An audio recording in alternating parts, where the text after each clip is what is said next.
Alright students, so proceeding further, let's start the lesson. I had a window and two doors. Now he is giving us a description of the room. Okay, one door was at the top of a flight of 22 steps by which I entered the room.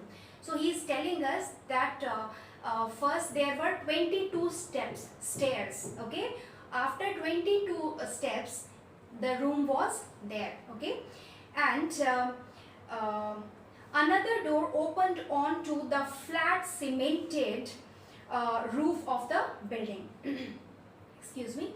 It was hot by the end of April, and as I had no fan, I kept the doors and windows open day and night to let in whatever breeze might be coming down from the hills. Sometimes it was hot wind from Delhi, but occasionally the wind came off the Tibetan plateau and the distant snows to provide a little relief from the soaring temperatures.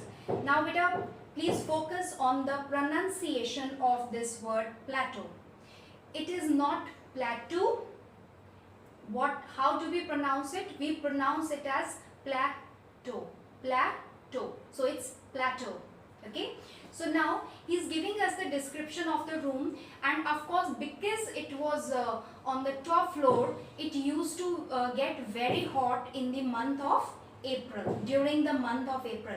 So he's and there was no fan also in the room, right? So he always used to keep the windows and doors open so that the wind, the breeze which used to come from hills, and it could give him some relief, right?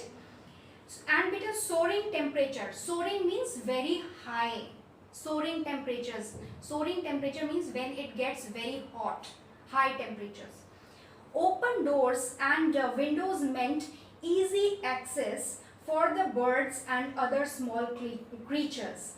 Now, of course, if the windows and doors are open, of course the birds or insects, they will come inside because they have easy access. Access means to reach somewhere. Okay.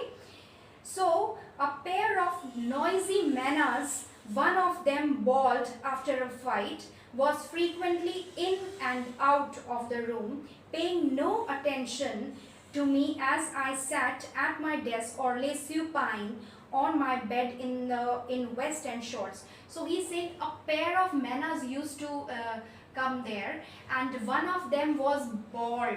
Bald means without any hair.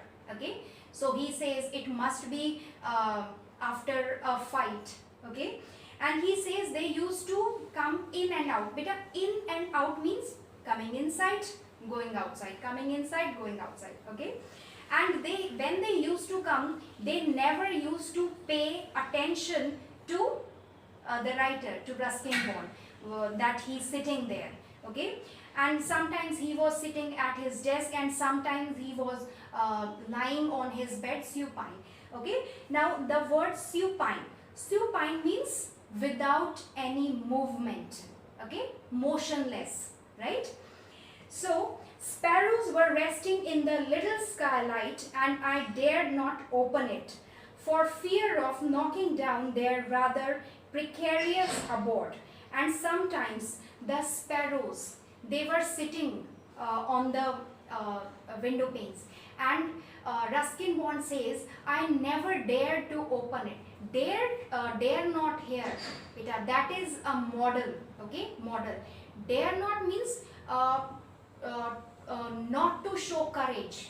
Okay, not to show courage. So whenever he used to find the sparrow sitting there, he never used to open it because it may take their abode away. Abode is home. Okay, now this word beta, knocking down. Knocking down means to open something. Okay, open. And precarious. Precarious means which is not secure, which is uncertain. Okay, which is uncertain. So now, and there used to come a chameleon also. A chameleon circled the room in search of lost friends, and sometimes raised its head to look in from the threshold. And there used to come a chameleon also, who used to sometimes look inside, peek inside from there, and he used to circle in the room as if he is searching for his lost friends. Okay.